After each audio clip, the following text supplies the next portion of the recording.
Hola, buenas tardes. Bueno, pues casi no es costumbre que en este día tengamos intervenciones a nivel oficial de la Junta Directiva ni de la asociación, pero esta es que tenemos que dar una novedad sobre todo. Hay dos, pero una creo que es importante y quiero que los que hayan venido esta tarde y en posteriores conferencias pues ya se enteren, se den por enterados. En primer lugar, muchas gracias por acompañarnos en esta primera conferencia del ciclo.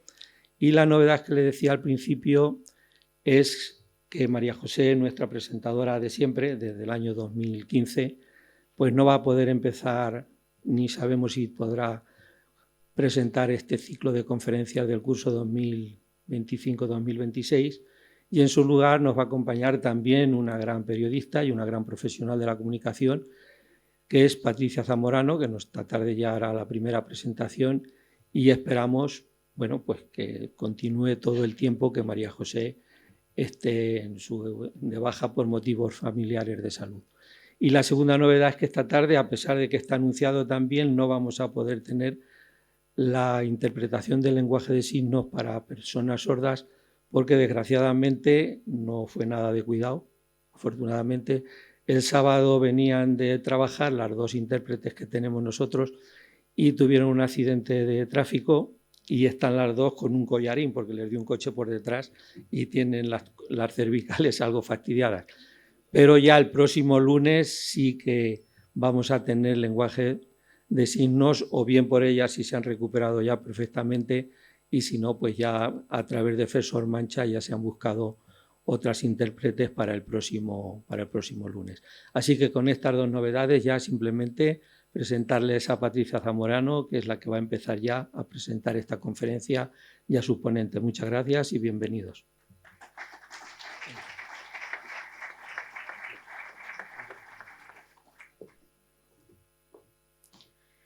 Muy buenas tardes a todas y todos por acompañarnos en esta tarde lluviosa. Gracias, María Gil, diputada regional del Partido Popular, por mostrarnos una tarde más su cercanía y simpatía hacia LUEX. Gracias también, Nieves Navarro, concejala de Unidas Podemos, por acompañarnos también esta tarde. Bienvenidos a todos a un curso más en este nuevo ciclo de conferencias que LUEX organiza, como siempre, con la colaboración de la Diputación de Albacete y el apoyo de las instituciones, entidades patrocinadoras y medios de comunicación. La Tribuna de Albacete, que como cada tarde nos acompaña en este salón de actos haciéndose eco de nuestras conferencias. Y gracias a todos ellos se hace posible que este espacio cultural siga vivo y creciendo, y nuestro sincero agradecimiento a todos ellos. Hoy inauguramos este nuevo ciclo con una conferencia de gran interés y con un ponente excepcional, don Miguel Ángel Vicente Martínez, notario albacetense con una amplia y brillante trayectoria profesional y académica. Licenciado en Derecho por la Universidad de Murcia, inició su carrera notarial en 1977 y ha ejercido en distintas notarías a lo largo de la geografía española, entre ellas en las provincias de Zaragoza, Castellón, Cuenca y Albacete, culminando su carrera en la notaría de Motilla del Palancar. Además, también ha sido profesor asociado de Derecho Civil en la Universidad de Castilla-La Mancha y director del Seminario de Práctica Jurídica Notarial, donde ha formado a generaciones de juristas aplicando siempre un enfoque práctico y riguroso. Su vocación por la comunicación y el pensamiento crítico lo ha llevado también a colaborar con numerosos medios, como El Pueblo de Albacete, COPE Albacete o Es Radio, y ahora publicar también ensayos en los que combina el análisis jurídico con una profunda reflexión social. En la charla de hoy, don Miguel Ángel Vicente abordará un tema tan actual como controvertido: la fiscalidad confiscatoria. Reflexionará sobre cómo la presión fiscal en España se sitúa entre las más altas de la Unión Europea, sobre los límites del principio de equidad tributaria y sobre el delicado equilibrio entre el deber de contribuir y el derecho de los ciudadanos a conservar el fruto de su trabajo. Nos invitará a pensar en la relación entre Estado y contribuyente, en la transparencia de la gestión pública y en la necesidad de una administración justa, eficiente y responsable. En definitiva, será una conferencia que va más allá de los números y también de las leyes, una invitación a reflexionar sobre el sentido ético y social de los impuestos y sobre el papel que desempeña en la construcción de una sociedad más equilibrada. Con todos ustedes, nuestro ponente de hoy, don Miguel Ángel Vicente Martínez, quien nos hablará de fiscalidad confiscatoria. Buenas tardes, muchísimas gracias por esta acogida, que ya me dais aplausos antes de intervenir, eso está muy bien. El título Fiscalidad confiscatoria bien pudiera ser el de una película de terror o de miedo, porque es un poco... Pero vamos, yo que no sé si esto es cierto o no, porque mi cabeza a partir de ciertas edades ya se van un poco perdiendo la memoria. Yo creo recordar que hace muchos años, no sé si había un programa en la televisión que se llamaba, que salía con un soniquete, una cancioncilla que decía todo está en los libros. ¿Os suena a alguien eso? Bueno, pues trayendo aquí esa cancioncilla, podemos decir que todo está en la Constitución sobre esta materia. Me estoy refiriendo a la Constitución española de 27 de diciembre de 1978. En el artículo 31.1 dice: todos contribuirán al sostenimiento de los gastos públicos de acuerdo con su capacidad económica, mediante un sistema tributario justo, inspirado en los principios de igualdad y progresividad, que en ningún caso tendrá alcance confiscatorio. O sea que la confiscación ya estaba en la cabeza de los padres de la Constitución en su día. Y el 33.3 dice que nadie podrá ser privado de sus bienes y derechos, sino por causa justificada de utilidad pública o interés social, mediante la correspondiente indemnización y de conformidad con lo dispuesto en las leyes. Conviene recordar lo que el término confiscatorio significa. Según el diccionario de uso del español de María Moliner, que a mí me gusta bastante este diccionario, lo refiere confiscatorio a confiscación, que es tanto como acción de confiscar, y confiscar, embargar bienes de alguien y adjudicarlos al fisco o tesoro público. En resumen, podemos concluir que el Estado, como ente global y todos sus componentes institucionales, necesitan de unos recursos para atender todas sus competencias y organizar a su vez, asegurándolo, el buen funcionamiento de la máquina administrativa que lo integran. Todo ello con la única finalidad de que el país, como una máquina, funcione en todos sus estratos y pueda ofrecer a los ciudadanos los servicios imprescindibles para alcanzar el bien común y el interés general como fin último de la razón de su existencia. Ahora bien, para ello, como decimos, necesita de unos recursos imprescindibles para acometer y conseguir que todos esos fines lleguen a buen puerto, y para eso se dota de la fiscalidad, o sea, del entramado de todos los resortes legales para conseguir, digamos, esa financiación a través de la aportación por parte de los ciudadanos, llamados por ello contribuyentes, de esos recursos necesarios para los fines indicados. De ahí esa pregunta del millón que nos planteamos o que se nos plantea con la pluma. ¿Son necesarios los impuestos? Indudablemente la respuesta es que sí, claro. Si no pagamos nada, nada tendremos. Ahora bien, cuando yo he hecho esta pregunta a mucha gente a lo largo de mi vida y he puesto un poco en duda que sí son necesarios, pero con cierta matización, y sobre todo este sobrepaso que llevamos en España últimamente con el alza fiscal, me responden los encuestados o entrevistados o los colegas diciendo que, claro, es que hay que pagar la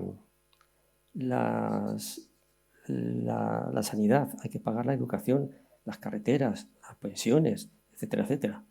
En fin, aunque sería para tratarlo en otro lugar y situación, no se puede ofrecer a los ojos del ciudadano una Arcadia en la que los impuestos se paguen con sumo placer. Nadie creo que pague placenteramente los impuestos, ¿no? Y le dé gusto devolver un día y otro también.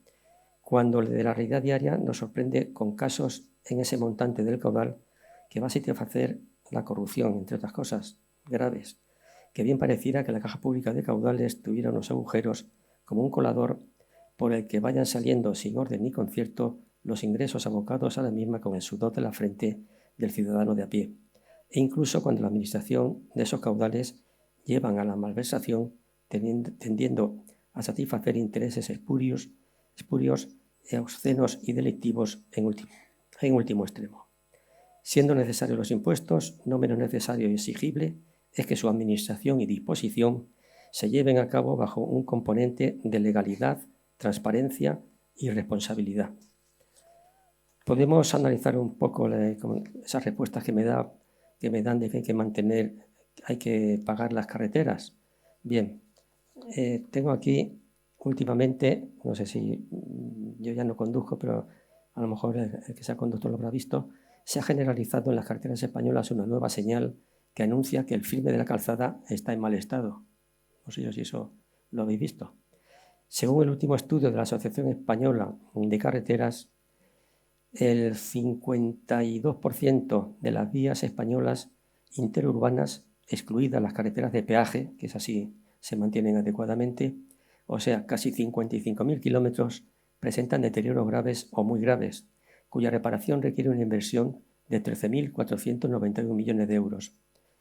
En concreto, y según denuncia esta asociación, el nivel de deterioro de las carreteras españolas con daños muy graves se ha incrementado exponencialmente por falta de inversión de los 13.000 kilómetros en 2022, cuando se realizó el último informe, hasta los casi 34.000 de ahora. Se trata de 33.966 kilómetros que precisan reconstrucción y reparación urgente, habiéndose de acometer actuaciones en un plazo inferior a un año debido a que registran alteraciones muy serias, tanto estructurales, baches y piel de cocodrilo, como superficiales, grietas longitudinales y transversales y descarnaduras. Aragón es la comunidad que más carreteras fuertemente deterioradas presenta, el 60%. Castilla-La Mancha está inmediatamente detrás con un 59%. Las consecuencias del deterioro de la red de carreteras no baladí. Se traduce, según la asociación, en un incremento hasta el 12% del consumo de combustible, siendo superior a los 270 millones de euros solo en julio y agosto de este año, coincidiendo con los más de 100 millones de desplazamientos previstos. O sea que es una cantidad importante.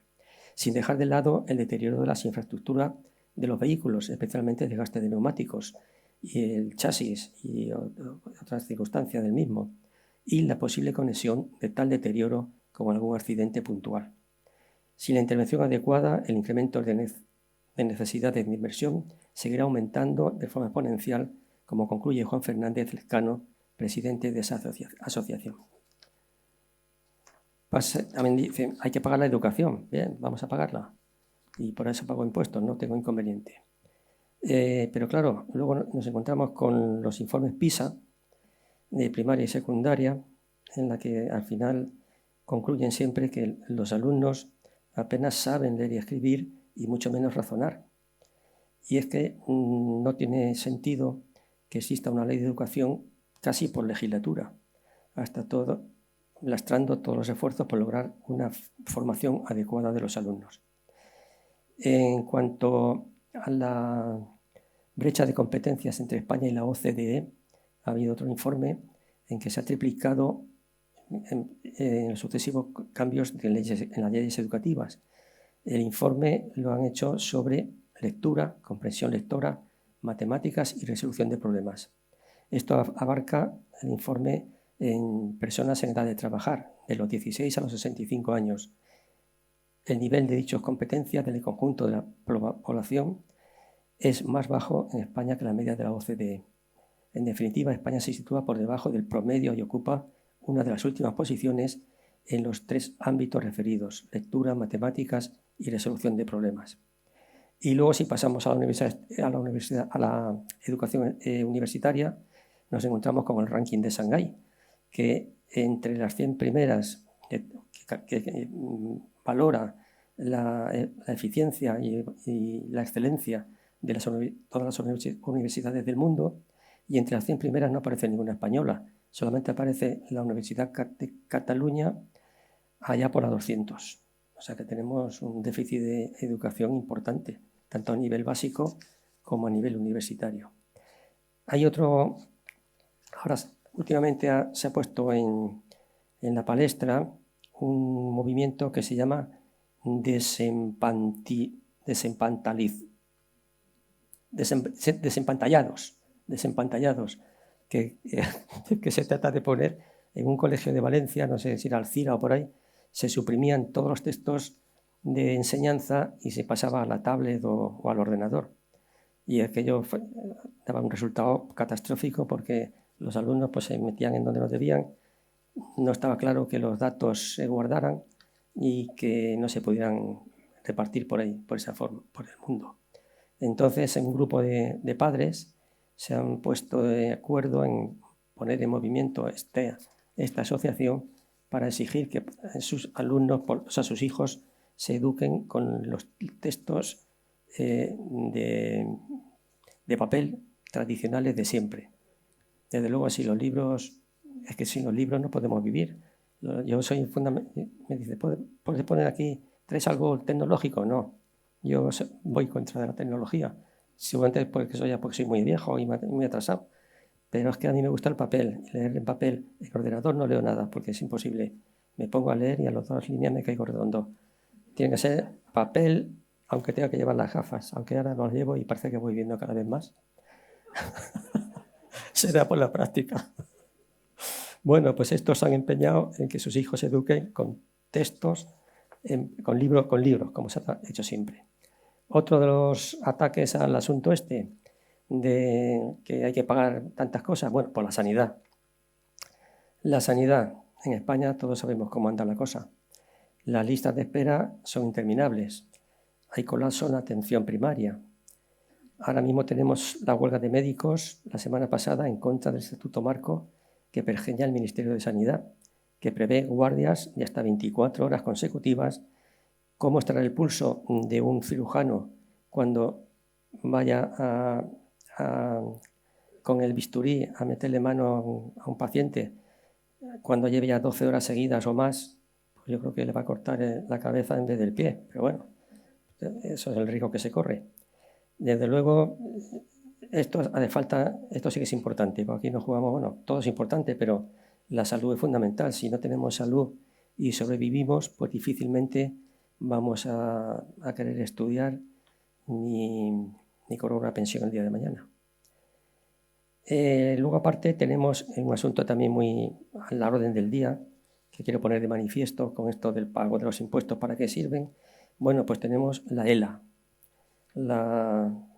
Se le prometió el Ejecutivo el año pasado, por fin el Parlamento logró aprobar una ley de ayuda a los enfermos de ELA. Creo que para dotarla con 200 millones de euros, no sé si eran 200 o 250, para atender unos 4.500 pacientes que se presume que hay en España. Pero se aprobó la ley, me acuerdo perfectamente de la imagen, todo el Parlamento puesto en pie, dando aplausos, que parecía aquello Nochevieja, y resulta que ha pasado un año y allí no ha llegado un duro. Este verano el Ministerio dijo que iba a dar unos 10 o 15 millones urgentes para los casos más urgentes, para 500 casos más urgentes que parece que había. De todas maneras, desde el año pasado que se aprobó la ley hasta hoy, han muerto aproximadamente unos 1.000 pacientes de ELA. O sea que eso es una cantidad importante. Y luego tenemos también otros retrasos inadmisibles. Todos recordamos el terremoto de Lorca, que aún hay algunos poniéndose en la ventana, el volcán de La Palma, todo promesas, ayudas, y aún están durmiendo en barracones una inmensa mayoría. La Dana Valenciana más reciente y otras zonas de la Dana, como Leture en Albacete, pues la mayoría está todavía ahí en aguas de borrajas. El incendio por más próximo del pasado verano en Galicia, Castilla y León y Asturias, y también aquí en la Castilla-La Mancha y Valencia.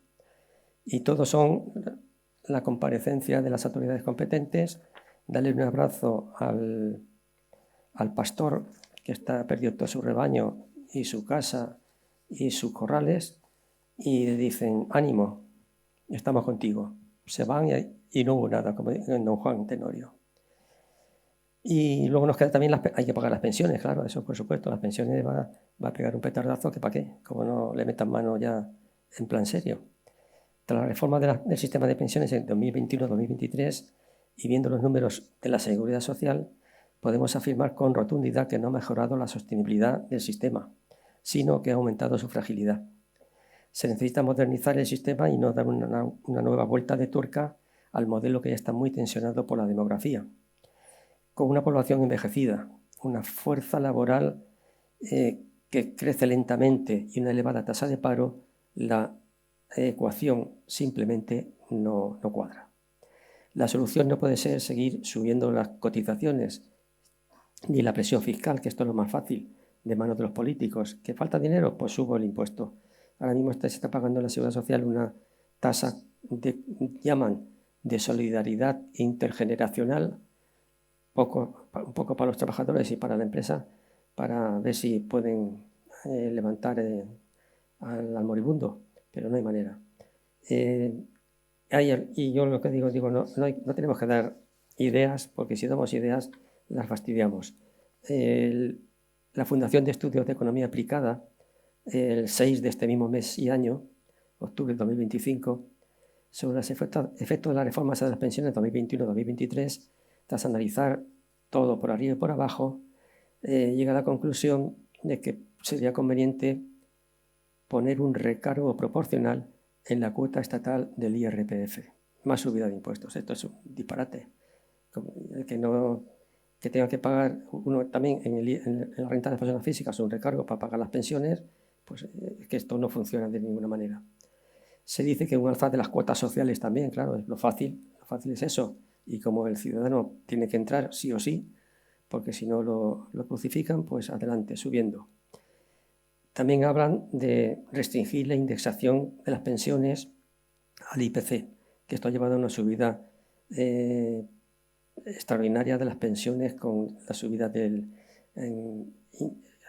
con el IPC.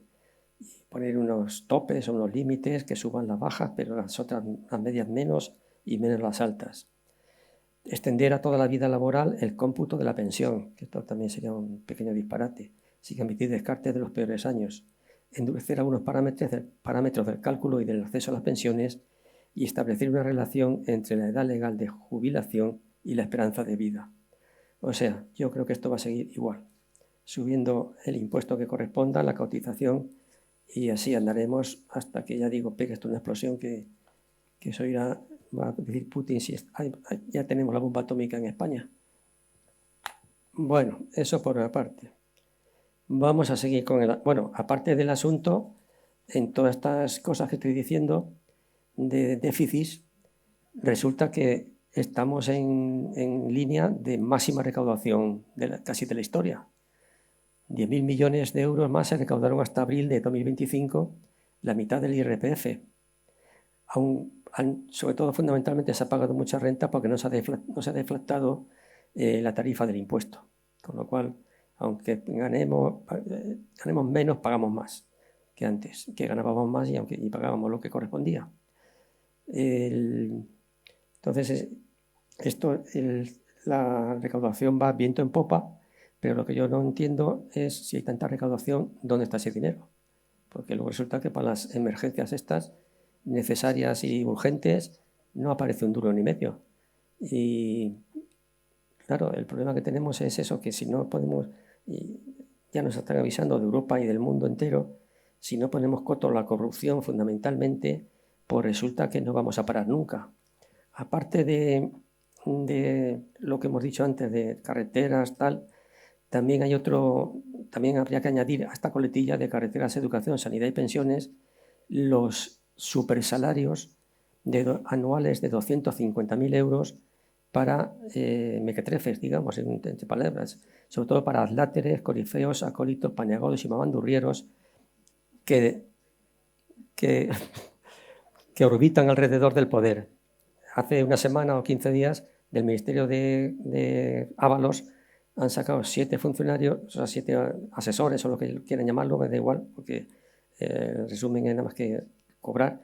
Los han puesto en diferentes chiringuitos. Uno con 250.000 euros al año, que digo, bueno, pero vamos a ver, por el salario mínimo interprofesional, o el doble del salario mínimo, pero no le pongas esa cantidad, que no la paga ni un profesional de alta cualificación trabajando 2 años.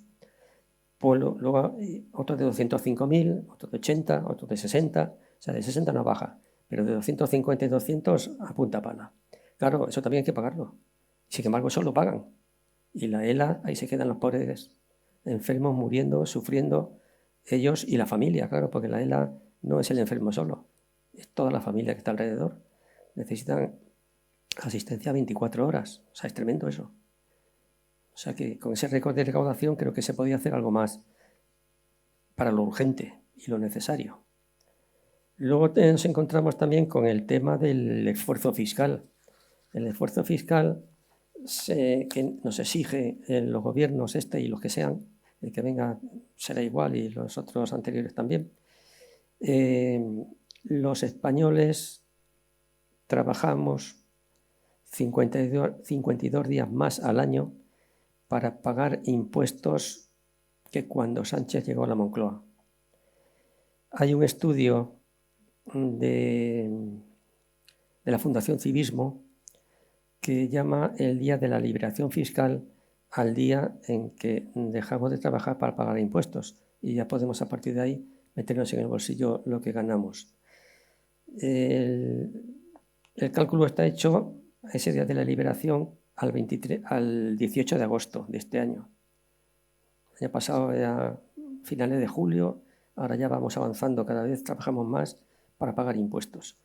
Se calcula que los ciudadanos entregamos al fisco más de la mitad de nuestros ingresos. Hasta agosto, prácticamente trabajando para Hacienda, para Administración Tributaria, para el Estado. O sea, un 54,5%. Esos son 228 días al año para pagar impuestos. Y hasta que llega el día de la liberación fiscal, en que ya parece que nos podemos tomar una caña o dos. El pasado año cayó el 30 de julio, como he dicho antes, y este año calculaban al 18 de agosto. En fin, pues eso es lo que hay, esos días más que se van aumentando y los hogares, desde luego, con este panorama no han recuperado el poder adquisitivo previo a la crisis financiera. O sea, un 14% más de IRPF que en 2008, con una renta un 5% inferior, lo que he dicho anteriormente. O lo que es lo mismo, los hogares españoles registran una renta neta inferior a la de 2008, pero pagamos más IRPF. ¿Cómo se cuadra ese círculo? Si es que es un círculo. Es un esfuerzo fiscal tremendo. Y aquí lo calculan en un salario completo medio de 21.607 euros, pues se paga el 54,7%. O sea que trabajando. Desde luego, esto lo podemos enlazar muy bien con también lo tengo ahí apuntado en el guión, con el famoso no llegamos a fin de mes. No llegamos a fin de mes, desde luego es imposible llegar a fin de mes. Si antes de que entre tus salarios o tus emolumentos en tu bolsillo te han quitado ya más del 50%, pues ya me dirás cómo puedes hacer las cuentas para sobrevivir. Yo creo que los euros donde mejor están es en el bolsillo del ciudadano. Si estuvieran ahí, bueno, independientemente de que haya que pagar impuestos, pero en el bolsillo del ciudadano tendríamos consumo, ahorro e inversión. Pero si todo el dinero se va a manos rotas administrativas públicas, pues ya la hemos fastidiado, por no decir otra cosa.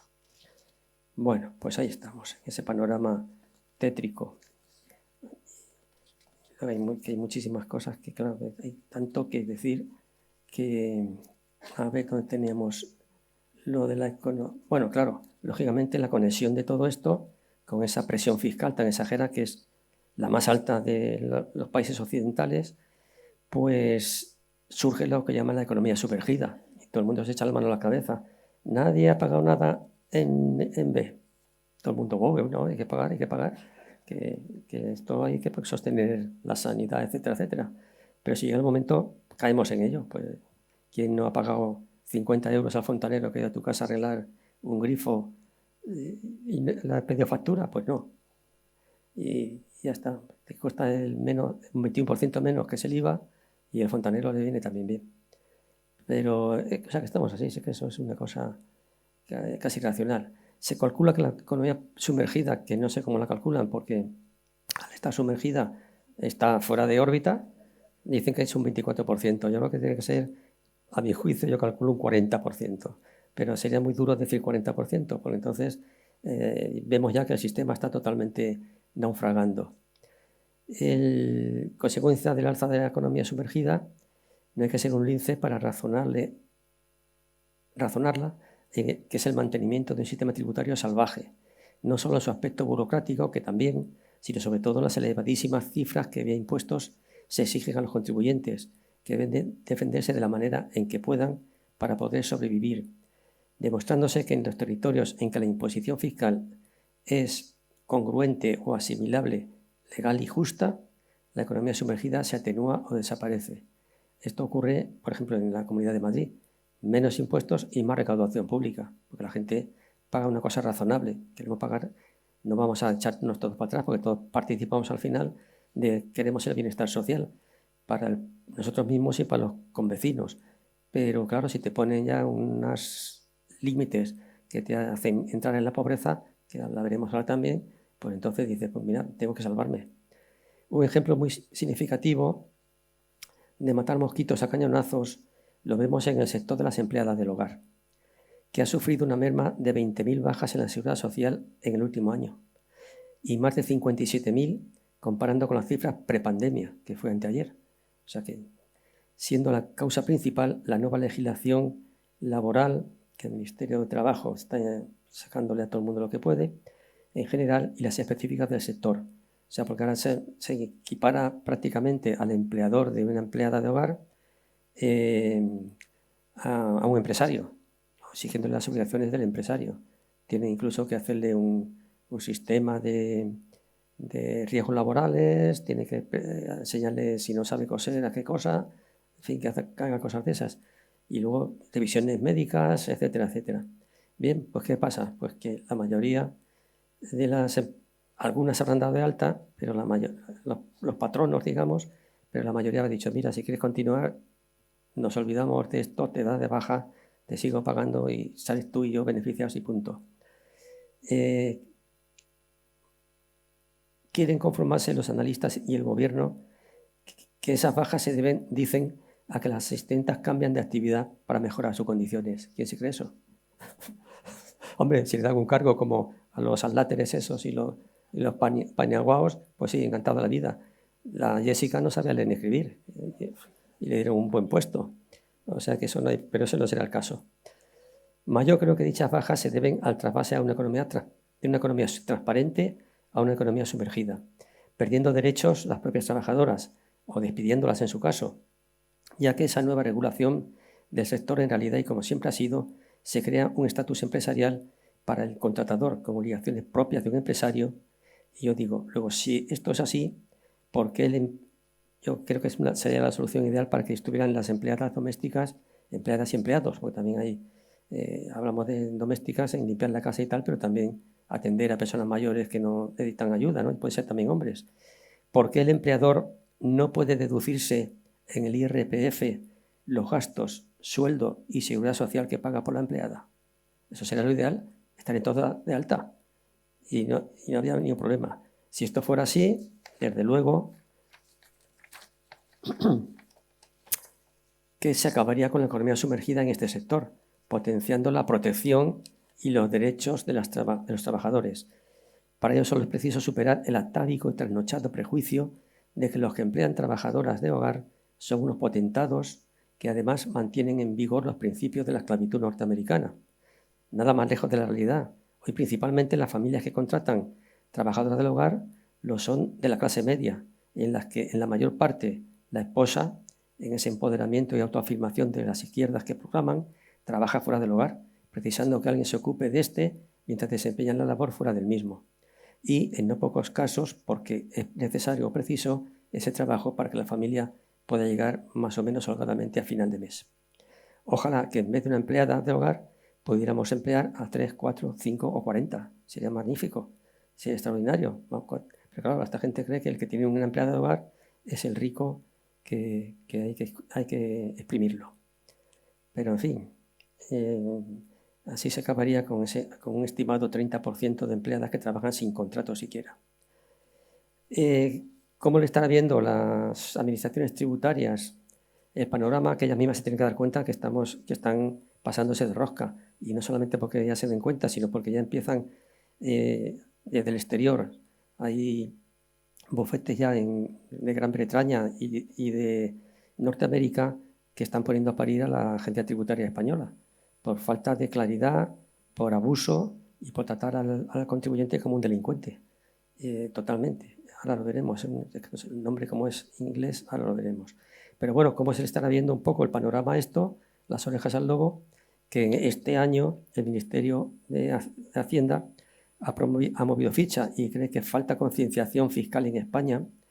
Hay que convencer a los ciudadanos que hay que pagar por las buenas, que los ciudadanos, como siempre, tomándolos por tontos de lava, no son lo suficientemente conscientes de la importancia de contribuir a las arcas públicas con el pago de impuestos, y considera que es algo que hay que inculcar desde edades tempranas.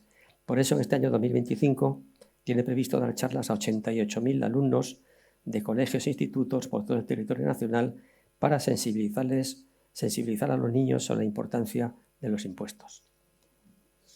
Mira, a mí que me cuentas. Bueno, pues eso, pero en fin, quieren acotar el terreno para que no se escape nadie ni por ahí. Por eso también me hace a mí mucha gracia la hipocresía que representa ese anuncio que ya están machacando más de la cuenta. Lo que se da, vuelve. Lo que se da, pero ¿vuelve a dónde? ¿Qué camino toma eso que vuelve? Dicen, vuelve a ti y a los tuyos. Mentira. Se pierde por ahí todo. Bien, pues eso es otro punto más que hay que poner de manifiesto. En cuanto a la pobreza, si es que como en un país que se considera desarrollado, democrático, dicen que eso está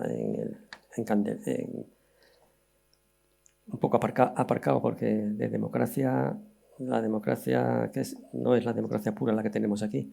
Tenemos una democracia impuesta por unos pocos.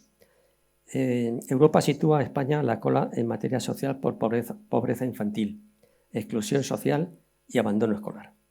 El informe de la UE señala que en 2023 los porcentajes de población española en riesgo de pobreza o exclusión, tanto en general, sitúa un 26,5%, 1 de cada 4 españoles, y en la infantil un 34,5%, por encima de la media de la UE, que es 21,3 y 24,8. Somos los máximos, siempre ganamos, nos llevamos la medalla de oro en todo esto. La España que trabaja, pero sigue siendo pobre. 1 de cada 6 ocupados se halla en riesgo de pobreza. Y nos encontramos con el drama o el mantra de no llegar a fin de mes.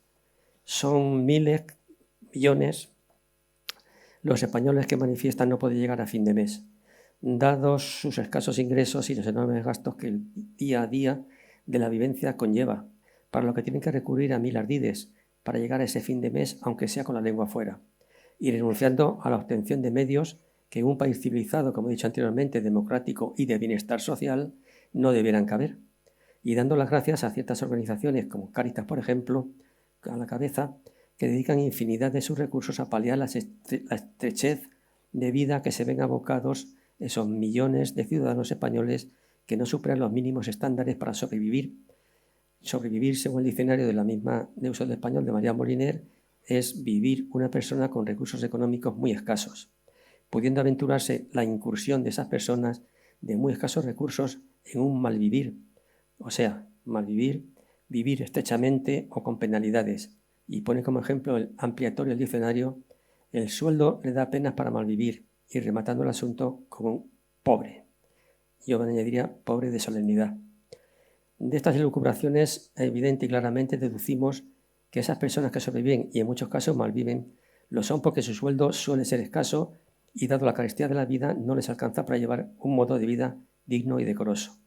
Y no hay que echar en saco roto que por organismos públicos y privados se airean las consecuencias de esta anormalidad, aventurando que al menos una cuarta parte de la población española se halla en estado de pobreza, que se hace sangrante en los menores, que se ven privados del acceso, sobre todo, a una nutrición adecuada para su desarrollo físico e intelectual, liderando, como suele ser costumbre en lo negativo, el ranking europeo, por compararnos con nuestras homólogas democracias europeas y occidentales.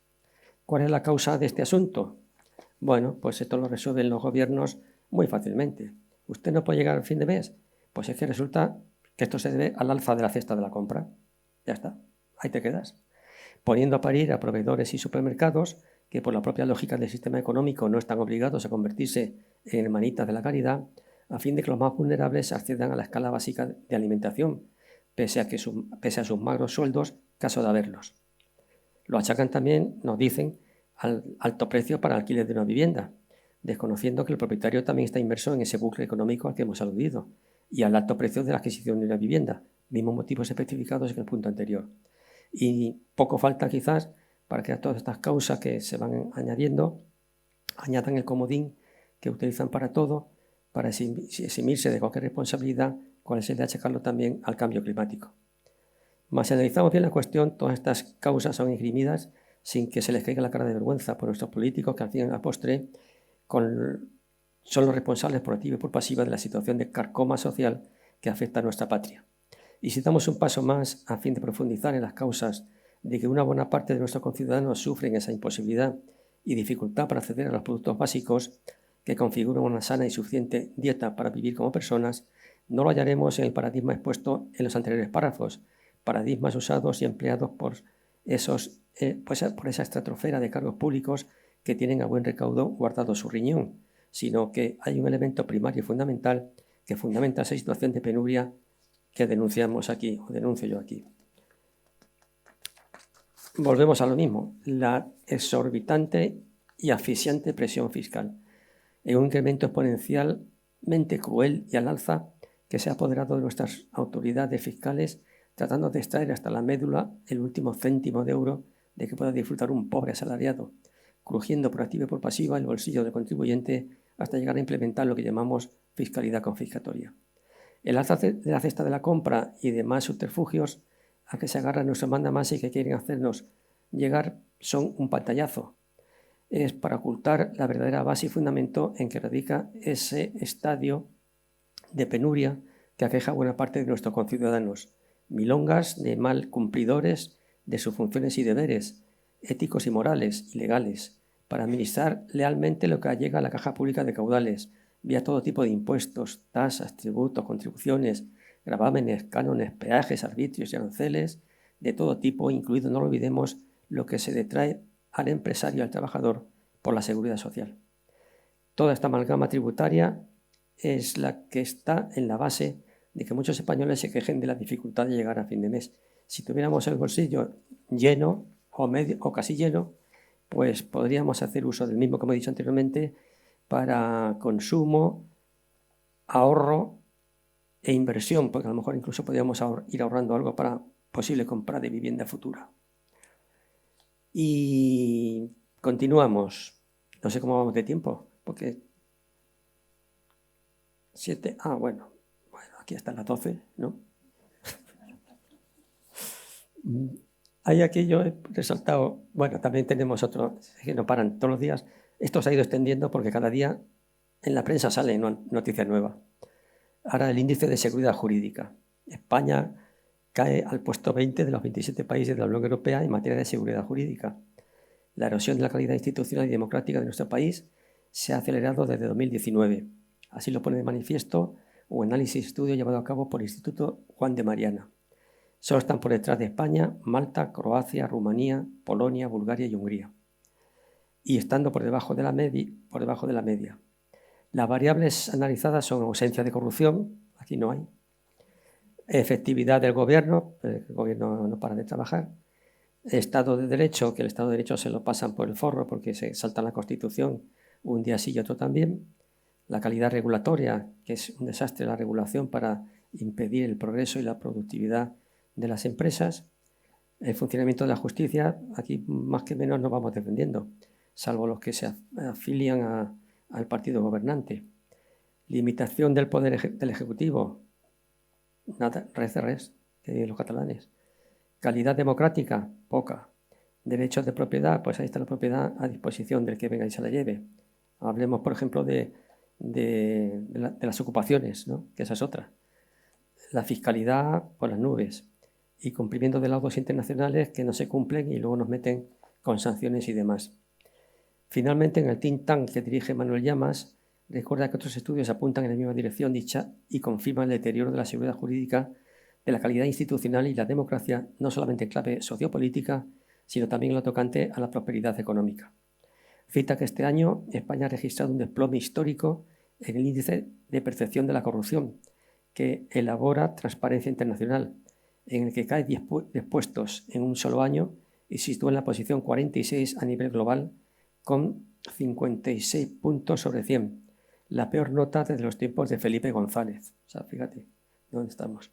Este descenso refleja una creciente percepción de impunidad institucional bajo el actual gobierno de Sánchez, que a lo mejor hubiera otro gobierno y haría lo mismo. Aquí tengo un apartado que llamo aberraciones. Aberraciones. Hay, por ejemplo, la primera que tengo, y lo he consultado con el amigo Ignacio, esta mañana que lo encontré por la calle, como tenía una dispensadora de lotería. Cuando Montoro, en el año 2008, cuando el PP tomó el relevo de Zapatero, que dejó España, ahí sí que la dejó ardiendo por los 4 costados, pues había que recurrir a todo. Vamos a recurrir a todo y que pague el pueblo. Bueno, pues se le ocurre, los premios de lotería siempre han estado exentos de gravamen, ¿no? Por lo menos que disfrute un poco al que le toca la lotería plenamente. Pues no. Llega Montoro y dice, no, vamos a poner una tasa. ¿Vale? ¿El 1%? No. ¿El 2%? Tampoco. ¿3, 4, 5? No. El 20%. El 20%. ¿Tú crees que eso es de recibo? Alumbrado por el general Cristóbal Montoro, que ahora está con su equipo económico en el Alambre. Pues el 20% que lo instauró con carácter temporal y se ha quedado ahí in eternum. O sea que es un disparate, es la quinta parte. Y cuando el Estado se lleva lo que se lleva de la dispensación de las loterías, se lleva lo que le cobra a los que tienen las administraciones y se lleva el premio de los décimos no vendidos, porque todavía en el Euromillón lo que no se da se va hacia un bote luego, ¿no? Pero aquí no, aquí abren la puerta y topa adentro. Como decía aquel fraile que llevaba una furcia al hombro y le pregunta a uno que lo encuentra, dice, ¿dónde vas? Y con eso ahí, dice, todo es bueno para el convento. Pues venga, vamos a meter todo lo que venga.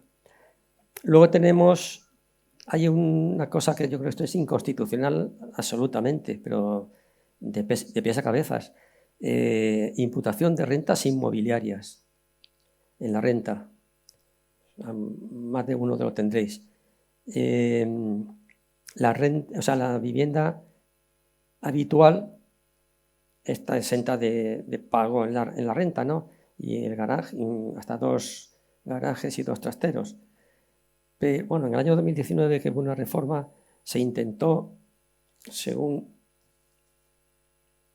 un catedrático de Hacienda, Rafael Ortiz Calzadillas, que estuvo en la reunión esa, se intentó que también pagara la vivienda habitual. El caso es apretar al ciudadano.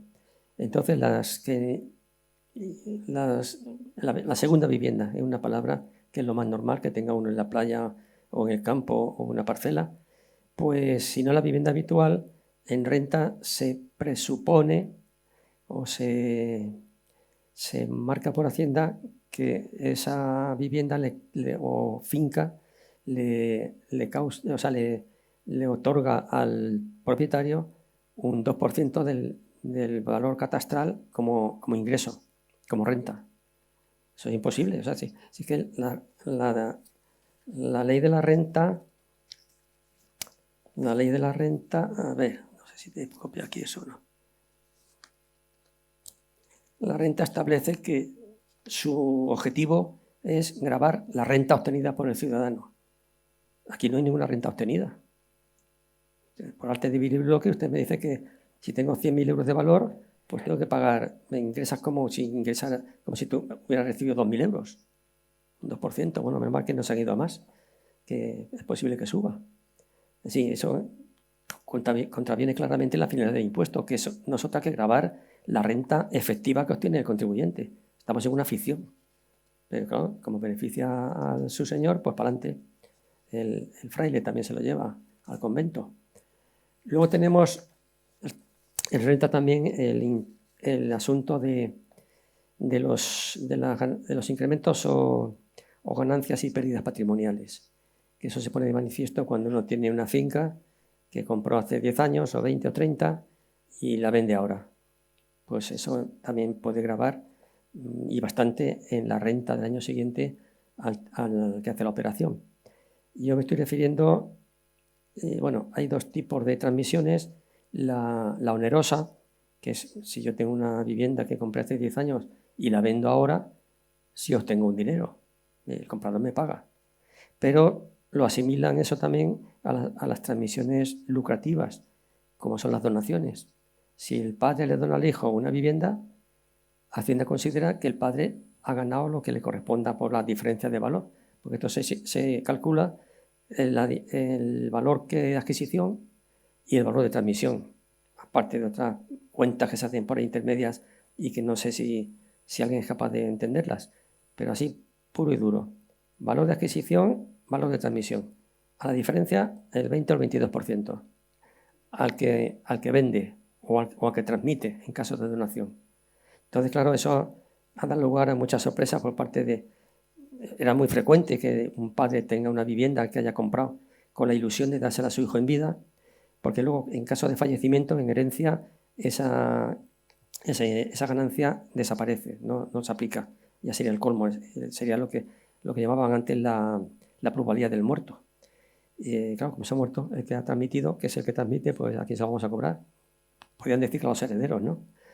Pero bueno, un padre que con toda su ilusión ha ido trabajando y ahorrando para comprar una vivienda para donársela a su hijo, resulta que si lo hace, pues se puede pillar en renta al año siguiente un disparate de a lo mejor 20, 30.000, 40 o 50.000 euros, así de sorpresa.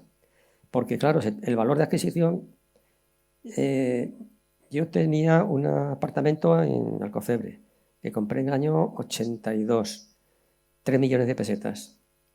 Lo vendí hace 2 años, 125.000 euros. Pues la diferencia es enorme. 3 millones de pesetas son 3 millones que son 1.800, no, 18.000 euros. 18.000 euros, o sea, 100.000 de ganancia, eso es una locura. Entonces, claro, yo ahí echo de menos que esos 3 millones del año 82 deberían actualizarse al día de la computación con la ganancia, porque los 3 millones aquellos no eran nada hoy, sí eran entonces, pero ahora no. Y ahora usted me aplica lo gordo de ahora y me deja lo flaco de entonces. O sea, que es un robo a mano armada. O sea, que luego meten en la cárcel al que roban los bancos. Pues no, aquí estamos igual. Eso, pues, o sea, que además es que en las donaciones, en la transmisión onerosa, cuando hay contraprestación que te pagan por la venta, bien, tampoco está bien, pero bueno, tiene un sentido con la renta. Pero cuando es una donación, el que dona se desprende de una vivienda y se empobrece. Tiene una pérdida patrimonial, no tiene ganancia ninguna. No, eso es ganancia a tributar. Claro, hubo un caso en Madrid que supongo que sería cuando empezaron a bajar los impuestos de donaciones y sucesiones, que pues alguna familia adinerada o de mucha finca, un latifundio, pues dijo, vamos a aprovechar que está bajo el impuesto al 1% y se lo donamos a nuestros hijos. Claro, se lo donan a los hijos, pero a la vuelta de la esquina vino el fraile. El fraile con la furcia al hombro. Y creo que le pedían entonces, eso ya hace bastantes años, por ganancia patrimonial a los padres que se habían empobrecido porque se habían desprendido de la finca y ya no tenían nada que ver con ella, 100 millones de pesetas. Claro, aquellos se metieron en pleitos y todo, y juicios. Yo creo que incluso a lo mejor los clientes demandarían al notario por no advertirles. Pero es que claro, el notario no está para advertir esas cosas. Yo sobre todo cuando empezaron esas cosas a ponerse en serias, pues a los clientes que venían decía, consulta antes con un experto fiscal, porque yo soy experto en derecho sustantivo, civil, mercantil, pero el fiscal, además, es que la fiscalidad cambia, como de la noche a la mañana, es que son como las danas, vienen y van y te meten gato por liebre, porque tú estás convencido que está así, pero resulta que anteayer se ha cambiado la norma. Y entonces, incluso yo he visto en alguna escritura que me ha venido de fuera, que el notario, en las advertencias finales que pone la misma, pone que el notario no se hace responsable de los efectos fiscales de la operación porque no es experto en fiscalidad y que debe advirtió de informarse a las partes con el asesor fiscal oportuno, ¿no? Entonces, claro, 100 millones de pesetas, pues es un palo gordo. Y más a una persona mayor que está donando, que ya no tiene más que la pensión, a lo mejor pequeña incluso, ¿cómo paga eso? Eso es un disparate. Sobre todo vamos en donaciones clama al cielo. ¿Por qué exige que eso sea incremento o ganancia patrimonial? Si la naturaleza del contrato es lucrativo, no hay contraprestación alguna. Tienes que esperar a que se muera el padre para recibir la vivienda. Es una cosa absurda. Son cosas absurdas. Y bueno, aparte, estas son las principales aberraciones que yo veo ahí. El 20% de las loterías, que podría ser, vamos, ponle un 5, ya es algo, pero bueno, pero no es el 20. Ponle excluye las transmisiones lucrativas de la ganancia patrimonial, que no existe, te las has inventado, y del 2% sobre el valor catastral para considerármelo como renta, que tampoco la recibo, pues estamos en las mismas. O sea, estamos inventando supuestos fiscales simplemente para gravarme y para hacerme más pobre cada día. Vamos a continuar. No sé, ahora me preocupa porque... Bueno, esto lo hemos visto. Bueno, sobre el tema de la confiscatoriedad, no me lo he inventado yo. Ya habéis visto que está en la Constitución española la frase al legislador, ojo, que no sea confiscatorio lo que vas a tocar. Y ya vemos que hacen caso omiso, como es normal. Pero que ya muchos analistas y muchos expertos en fiscal lo están poniendo de manifiesto. Y en sus artículos y en sus intervenciones lo van reflejando. Aquí tenemos, por ejemplo, a modo de ejemplo, tenemos aquí la FEDEA, que habla de fiscalidad confiscatoria contra la familia. Isabel San Sebastián, que eso lo escribe en ABC, redoblar la carga fiscal confiscatoria que soportamos cada vez más pobres. José María Rotellar, que es un fiscalista. Conviene recordar el sistema cuasi confiscatorio e injusto que padecemos en España. Una política fiscal confiscatoria. A tenor del último estudio de la Fundación Juan de Mariana, la política fiscal del gobierno ha adquirido tintes confiscatorios, especialmente en lo que se refiere a la clase media.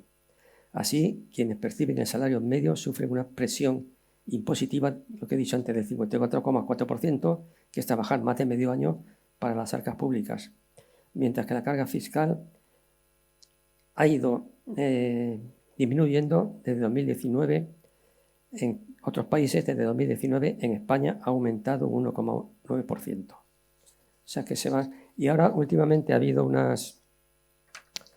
unos bufetes sobre todo uno de Gran Bretaña o Reino Unido, que a ver si lo encuentro, porque, bueno, aparte de esto, tenemos ya también las llamadas que nos dan a exiliarnos, las llamadas al exilio fiscal, que están poniendo muchos influencers. No sé si habéis visto alguno. Aquí tengo alguna referencia. Dice, tengo unas ganas que la gente talentosa se vaya de este país. Te venden que pagues impuestos para que tu abuela no se muera en la puerta de un hospital. Es mentira que vaya a sanidad con las listas de espera que hay, rematando con cómo no va a haber economía sumergida. Mensajes de estos, pues hay algunos que dicen que se van a Andorra porque así allí no me expolian y vivo igual de bien o mejor que en España. Te quiero decir que la gente va espabilándose poco a poco. Pasa que hay muchos que no podemos salir o no pueden salir de aquí. Iba a esos bufetes que son, no sé si los tenemos aquí por aquí, opiniones. A ver. Sí, esto es muy reciente, en septiembre. El despacho londinense Amsterdam and Partners lidera una cruzada contra la Administración Tributaria Española, publicitada en el Financial Times, en la que se tachaba a los servicios de lucha contra el fraude de la Hacienda Española de carteristas. Se lo ven desde fuera ya. La campaña Hacienda contra el Pueblo, orquestada por dicho despacho, en su pelea contra lo que consideran como asuntos intolerables y contrarios al derecho comunitario, por parte de la Hacienda Española, tomó cuerpo ya en unas jornadas que tuvieron el 30 de septiembre y no sé si el 29 de septiembre o el 1 de octubre, en Sevilla. Habían organizado unas charlas para hablar de esto precisamente, habían invitado a la Agencia Española Tributaria a que compareciera para confrontar posiciones. Esta declinó la asistencia, incluso trató de que no se celebrara y bueno, pues ahí se queda la cosa. La corrupción y la disfunción encuentran un lugar en Hacienda, tributación y derechos fundamentales, y si las prácticas de Hacienda son compatibles con la Carta de Derechos Fundamentales de la Unión Europea. Lógicamente todo eso desprestigia en nuestro país, un disparate, ¿no? Esta consultoría asistía a Tony Blair y a Gordon Brown, a los premier de la época en Inglaterra. Y ellos manifiestan que la Agencia Tributaria Española trata a los contribuyentes como delincuentes, culpables hasta que demuestren su inocencia, lo que hace amparada en la presunción de veracidad de la que disfruta. Luego tengo dos cosillas que la experiencia, o una, que es la más gorda, para que se vea cómo actúa esta gente. Yo, en mi despacho, cuando ha habido alguna problemática, sobre todo con la Agencia Tributaria Regional, porque claro, los documentos de transmisiones patrimoniales, sucesiones, todo eso va ahí, aunque luego en ejecutiva lo hacen desde la Agencia Tributaria Estatal. Cuando me han venido con algún complementaria de Hacienda regional, de la fábrica de harinas, vamos, para entendernos, que les piden más o menos, pues yo estudio el caso y digo, pues hombre, quizá no merece la pena ni tocarlo porque creo que relativamente pueden llevar razón. Pero cuando veo que son disparates que claman al cielo, pues yo incluso me he ofrecido a hacerle los recursos gratuitamente, porque el asunto lo he hecho yo y tengo que surtan los efectos correspondientes sin que graven excesivamente a las partes contratantes. El último quizá, a lo mejor para despedirme ya antes de mi jubilación, con relativa satisfacción y amargura también por ver cómo actúa la agencia tributaria. Creo que hay por ahí una sobrina de la tía afectada. Un asunto, muere un señor sin hijos, casado con una extranjera latinoamericana que al morir se va a su país. Bueno, pues se vuelve loca la agencia tributaria regional en buscar un heredero para que pague impuestos. Que si para arriba, que si para abajo, pues al final ya se dan cuenta, porque primero notifican a una hermana. Este hombre tenía 2 hermanas. A una de las hermanas le notifican en una vivienda que había vendido hace 20 años. Digo, que no te puedes poner tú en el actual y localizar el domicilio. Pero ya cuando van en ejecutiva, sin embargo, sí le notifican el domicilio correcto. O sea que ellos lo harían aposta. Bien, pues resulta que le piden como heredera de este hombre que ingrese además ya en vía ejecutiva y con amenaza de embargo 23.000 euros. Mujer soltera, mayor. Bueno, pues, ¿qué pasa? ¿Qué ha hecho? Rápido me comenta su sobrina, pues no te preocupes, que te vengas para acá, que tengas los papeles, que recurrimos. Esto es un disparate. Primero llega la mujer, pues ya he pagado. Digo, coño, ¿ya has pagado? No, es que claro, es que allí me dijeron que había que pagar y me asustaban. Me asustaban porque yo sé mucha gente que ha ido allí con las complementarias y les han dicho, y si no paga usted, le quitamos la casa. Así, con esas palabras. Pero bueno, ¿esto qué es? ¿Qué asistencia al contribuyente es esta? Bueno, pues la mujer pagó y yo dije, esto es un disparate. Inmediatamente me puse manos a la obra. En 2 días tenía el escrito, acusaba de prevaricación al liquidador, pues estaba liquidando contra ley. Primero porque este hombre no tenía hijos, tampoco ascendientes. La heredera era la mujer. Búscala, donde esté, para pedir el impuesto. Y sin embargo, localiza a una hermana y le mete el puro cuando tiene otra hermana más, que a esa no la tocan. Era agarrar como fuera. Y pues esta mujer pagó y claro, inmediatamente que presenté yo el escrito ese, que me deben conocer en la agencia esta provincial, o sea, sí, provincial, porque mis escritos son, no me muerdo la lengua, en este caso el bolígrafo no lo muerdo, y los pongo, pero vamos, que chupa de domine, y amenazándoles con delito de prevaricación por hacer un acto administrativo contrario a la ley a sabiendas, porque usted, si es el liquidador, tiene que saber que si este hombre tiene esposa y no tiene hijos ni padres, la heredera es la esposa, búsquela, no le meta por medio de una hermana, ale que pague, y ya con esto me conformo. Pues al día siguiente de presentarlo, inmediatamente devolvieron, claro, con el interés legal desde que pagó indebidamente, porque se vieron con las manos con las esposas, ya casi. En fin, pues eso es un caso.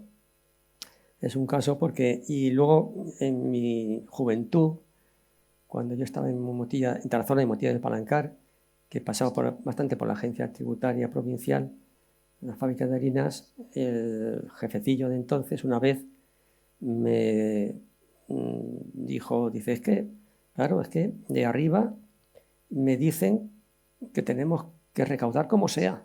Digo, ¿cómo? ¿Cómo dices? Que tienes que recaudar como sea. O sea, por encima de la ley y del bien y del mal. Hay que subir la recaudación. O sea, aquello me causó un impacto como diciendo, ¿qué está haciendo esta gente? Claro, de 100 liquidaciones que hacen, normalmente 80 pagan. Muchas porque a lo mejor es de recibo que paguen y otras muchas porque a lo mejor si son 200 euros, pues no me voy a poner, busco un abogado que me informe, el recurso va a ser más esto que el otro. Pagan. Un 20% sí se plantea ya en plan serio ir a un asesor. El asesor informa, pues es que si tenemos que hacer el pleito, o sea, la reclamación, tanto me tienes que dar, tanto te va a costar, luego hay que ir a los tribunales ordinarios y de ese 20%, el 10% paga también. Bueno, no me meto en líos. Pero hay un 10% que recurre. Pero claro, ¿cuántas liquidaciones indebidas se ha ingresado por el contribuyente por miedo al recurso? Claro, todo va entrando ahí. O sea que eso es un disparate. Y no sé yo si me dejo algo más en el tintero, porque esto hay que el rumor sobre la confiscatoriedad. Ah, bueno, sí, el defensor del contribuyente. Esto es una cosa que había que exigir sí o sí, que haya un defensor del contribuyente, pero a pie de ventanilla, no un defensor que esté en Toledo. Hay un consejo para la defensa del contribuyente, que es la ley, un Real Decreto Ley de 2009, 13 de noviembre, ante cuyo consejo se pueden interponer quejas y sugerencias por parte del contribuyente, pero que no tienen consideración de recurso administrativo. O sea, eso es un paso que das ahí y la presentación de cualquier papel no suspende las actuaciones en curso, ni interrumpe los plazos para la tramitación y resolución de los procedimientos de tramitación. Entonces yo pienso que hace falta un defensor del contribuyente puro y duro, que esté ahí, como digo, a pie de ventanilla, que asesore al que vaya a pagar los impuestos y que evite que el que esté detrás de la ventanilla lo amedrente diciéndole que le van a quitar la casa, que eso es lo que la gente al final teme. Y de esa manera pues se pagan muchos impuestos indebidamente, pero bueno, van allí. Yo creo que lo más grave, lo más de la confiscatoriedad que tenemos en danza, la tenemos aquí a la vuelta de la esquina. Aquí en Castilla-La Mancha, hablando de las empleadas de de hogar, que es lo que nos interesa en esta zona, se calcula que hay unas 50.000 personas que trabajan en tareas de servicio doméstico. El 98% mujeres. Sin embargo, dice que un 80% de esas trabajadoras desempeñan estas tareas sin ser dadas de alta. Estamos en lo que he dicho anteriormente.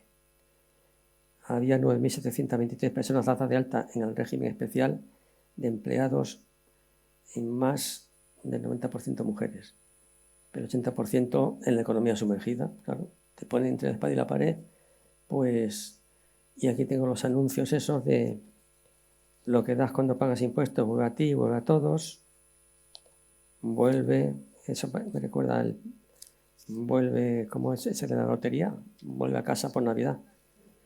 Pues una cosa así, más o menos. Comienza el discurso y todo eso. Nos van dando un poco. Aquí también otra comentarista que pone para ir por no deflactar la tarifa del impuesto y exigen o pagar mucho más al personal. Este artículo que mencioné antes del catedrático Rafael Ortiz Calzadilla es de 2 de septiembre del 2025 en ABC.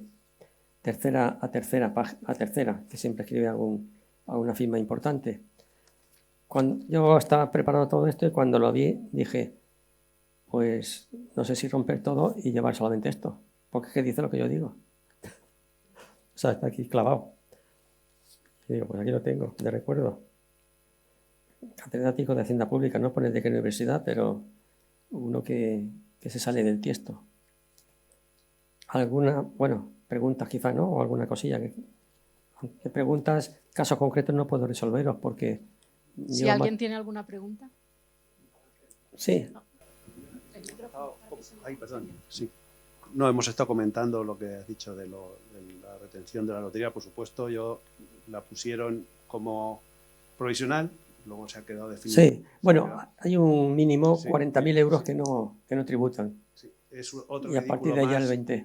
Otro impuesto más, otro ridículo más que hizo Lotería Apuestas del Estado en ese momento, claro, porque ya intentaron venderlas, hubo una oferta pública de acciones, luego se echó para atrás, que hasta salió en los medios que se iba a vender, luego se dieron cuenta que era un disparate, se echó para atrás, luego pusieron esto, es decir, es otra más de todo el infierno fiscal que tenemos de impuestos, y que la verdad es que no creo que no es lo único que tenemos aquí como confiscatorio, porque sí, nos quitan por todos los sitios, se duplican las cosas, nos quitan bonificaciones, es decir, que cada día es un poquito peor. Y además los gobiernos encadenan uno tras otro esa subida de estas cosas, poner impuestos nuevos. Cuando entró Rajoy puso impuestos nuevos más de los que pretendía la izquierda. Más que lo que dijo, lo que prometió en la campaña. Sí, se ha ido incrementando el nivel impositivo y estamos en un infierno fiscal, evidentemente. Infierno fiscal que ahora mismo solamente pienso que puede pararlo los jueces, porque desde luego es anticonstitucional. Bueno, tenemos ahí... El problema de los jueces es que los ponen los mismos que nos ponen los impuestos, con lo cual estamos en una pseudodemocracia. Bueno, sí, porque lo único que nos puede defender de los desmanes de los políticos es la judicatura, porque es lo único porque el Ejecutivo y el Legislativo están ahí, juntos, revueltos. Pero bueno, sí que... Pero los jueces también, porque si yo pongo a alguien, pongo una ley y ese alguien que tiene que decidir si esa ley es justa o no es justa, resulta que lo he puesto yo, pues ¿qué va a decir? Pero es que ¿qué democracia tenemos? Sí. Si se la saltan a la torera... Vale, eso por otro lado. Y luego hay otra cosa que también quiero apuntar, que esta confiscación que tenemos no se limita solo a los impuestos. Porque yo, por ejemplo, tengo una vivienda de una herencia que tenía unos inquilinos, el tema de los inquiocupas. Vamos a ver, me parece muy bien que el Estado pues le facilite, o la administración pública le facilita la vida a gente sin recursos, pero alguien que está subarrendando una vivienda, que no paga porque no quiere, y que yo tenga que estar año y medio, 2, 3, llevo año y medio, para que le den, porque claro, está en situación de vulnerabilidad, pero es que la vulnerabilidad no tengo por qué pagarla yo. Entonces ya no solo son los impuestos, es que estamos en un estado que, ya digo, para mí ya es una pseudodemocracia, o cambia mucho o estamos jodidos. Todo cae sobre el contribuyente. Bueno, pues antes se me ha olvidado decir en las ganancias y pérdidas patrimoniales, cuando para calcular la diferencia de valor entre adquisición y transmisión, hay que tener en cuenta el importe que pagaste en su día y solamente te puedes deducir además el impuesto que pagaste, que entonces era poco, el gasto de notaría y registro y si intervino una inmobiliaria. Y yo digo, vamos a ver, yo he estado 40 años pagando de mi apartamento que vendí el IBI. Eso no me lo puedo deducir. El agua, la luz, la comunidad. Si no hubiera comprado eso, no tendría que pasar por este aro, ¿no? O sea, de esos son gastos que te generan. Pero no, aquí no, puro y duro. Lo que has pagado, bien pagado está. Apáñate como puedas. Y ya te veremos. Otra pregunta por aquí. Sí. Hola, buenas tardes. Vamos a ver, 2 cosillas. Una, con respecto a las donaciones. No se le puede donar a un hijo que tienes, porque eso está considerado, o corrígeme, un dinero, porque eso tributa. Creo. Vamos, mi hijo necesita 50.000 euros para adquirir un piso, no comprarle el piso. Para comprar el piso precisa 50.000 euros. ¿Para eso o para lo que sea? O para lo que sea. Y yo se los doy. Eso está considerado como donación. Exacto. Y encima me graban a mí. No, ahí no hay problema. Si es dinero, eso no lleva incremento patrimonial ninguno. Si es dinero, se le da y pagas impuesto de donaciones. Pero hay que pagar impuestos. Que está bonificado, claro. Que hay que hacerlo en escritura pública y pagar el impuesto. Pero el impuesto es poco, está bonificado. Sí, exactamente. Y a lo mejor los 100.000 ni siquiera llega a pagar. Y aparte de ahí hay bonificaciones. O sea que se paga o no se paga o se paga muy poco. Y lo pago yo por habérselo donado. No, pero no ese impuesto de donaciones es cosa del hijo. Eso tiene que pagar el hijo. Pero vamos, que es una incongruencia. Lo fuerte aquí es que no hay... Vamos, lo fuerte es que te cobrarán por incremento patrimonial. Que no, pero en dinero no. Ahora hay que hacerlo en escritura pública y pagar el impuesto de donaciones. Vale. Y otro asunto es por qué es verdad que solamente en Europa se pagan, los pensionistas pagamos IRPF, porque pagamos de nuestra pensión de algo que ya hemos generado en toda nuestra vida profesional y ahora todos esto, nuestra nómina viene cargada con el impuesto de IRPF. Con la retención de Hacienda, sí. Eso lógico y racional. Una cosa normal aquí en España. De todas maneras, es que la pensión no me están dando nada. Es algo que yo he pagado ya. Yo he trabajado 48 años y medio. La pensión que me den no me va a consumir todo lo que he pagado yo de seguridad social en esos 48 años. O sea que no me están dando nada de nada, ni del otro ni de aquí, sino que lo he pagado con anticipo. O sea que la pensión debería estar exenta. Pues esperemos que no le pongan también el recargo para las pensiones a los pensionistas. Otra pregunta por aquí. Buenas tardes. Hola. Hola. Más que una pregunta, me gustaría felicitar al ponente por lo oportuno de la conferencia y también por su osadía al hablar de estos temas en público. Y quiero comentar 2 temas que no sé si los conoce. El hecho de que ha nacido una asociación de defensa de los contribuyentes recientemente para estos temas, que creo que es muy, muy interesante. Y también que hay un director de cine que se llama Alejo Moreno, que está haciendo bastantes cortos y thrillers sobre estos temas por si tienen interés. No sé si todo esto lo conocías. Sí. La gente que se mueve, es que nos tenemos que mover, si no estamos perdidos. Esto es...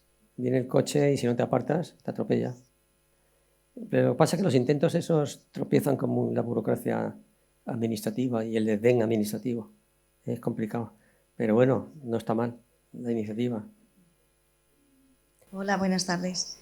Quería felicitar al ponente y también aportar una idea, porque creo que tenemos que resignarnos a lo que tenemos, pero sí que podemos hacer algunos pequeños cambios en los actos que nos puedan competir en lo sucesivo. Me estoy refiriendo a que los testamentos en los que se dice que a mi cónyuge le dejo el usufructo, Hacienda está pasando la factura cuando la persona, el heredero usufructuario, en lugar de adjudicarse usufructo de cada una de las cosas, lo que está haciendo es acumular el monto de su usufructo y adjudicarse un único bien. Si usted lo puede explicar mejor para que pues lo eso entiendan. será, me imagino que será seguramente el viudo o la viuda que se adjudica el usufructo sobre la vivienda. Probablemente, ¿no? Pero que mientras pero la vamos, interpretación de Hacienda ha sido yo creo tradicionalmente... yo pienso que no tiene razón Hacienda en ese sentido. Yo creo que el usufructo tú lo puedes organizar dentro de la masa hereditaria como creas conveniente. Incluso se lo puedes capitalizar y pagárselo en dinero o en un bien solo, como has hablado tú, incluso en propiedad, si llega el caso. Bueno, pues ahora la agencia tributaria y con apoyo del Tribunal Supremo están considerando que es una permuta. La permuta del derecho de tener el cónyuge supérstite, el usufructo en todas las cosas y canjearlo por tener una capitalización o tener una sola propiedad.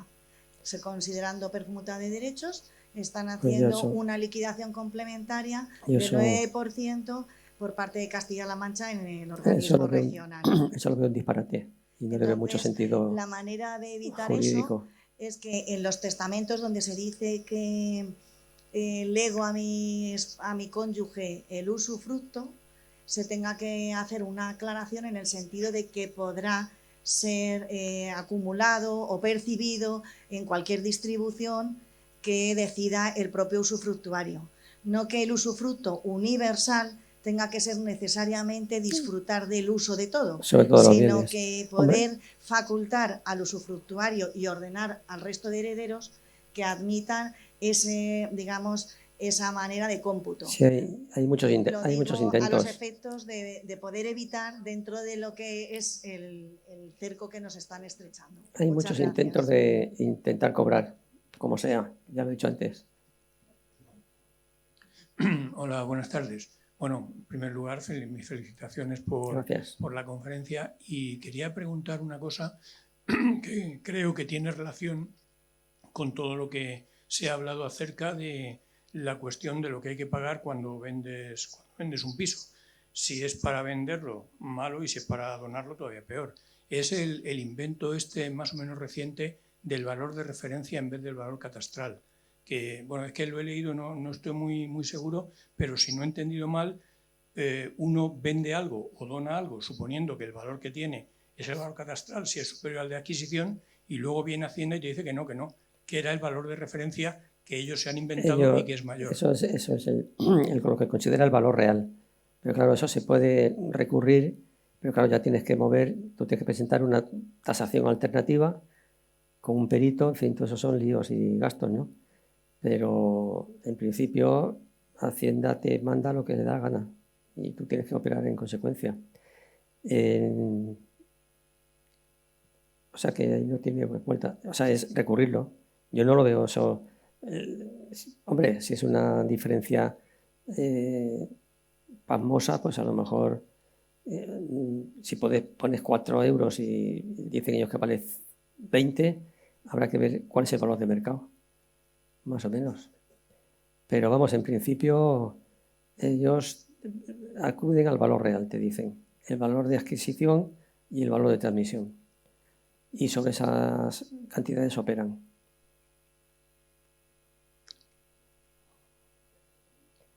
En las donaciones. ¿Ya está? ¿Hemos terminado? Muchas gracias. Ahora. Muchas gracias, don Miguel Ángel, por habernos hecho entender tantos aspectos importantes y también preocupantes sobre la fiscalidad confiscatoria. No queremos despedirnos sin antes agradecerle que haya querido sumarse a este proyecto de conferencias tan importante para nosotros, además abriendo este nuevo curso. Y por ello quiero pedir al presidente de Aluex, a Juan José Caravaca, que nos acompañe para hacerle entrega de un obsequio. Oye, pues mientras que viene, un momento.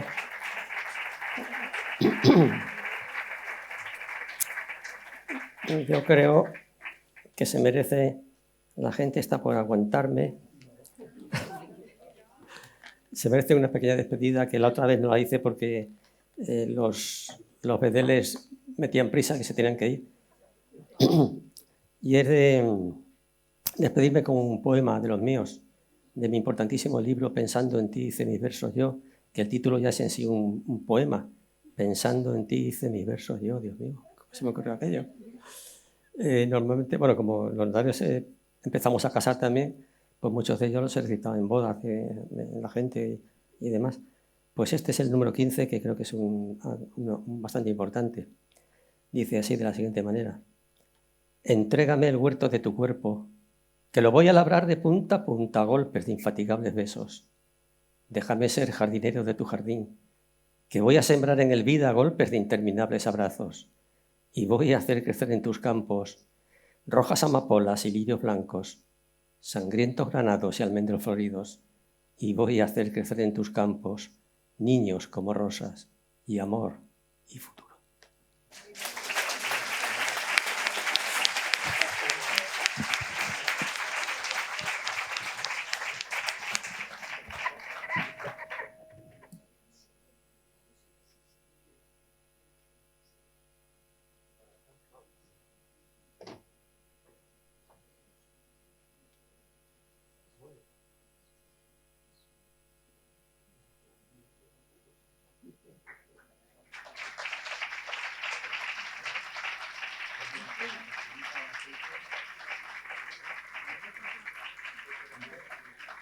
Mientras se hacen la foto, muchas gracias a todos por su asistencia y les recordamos que regresaremos el próximo lunes a las 6:30 de la tarde, puntuales como siempre, aquí en el Salón de Actos de la Diputación, y lo haremos en compañía de Francisco Montero Riquelme, que nos hablará de la gastronomía como una potente herramienta de comunicación. Buenas noches.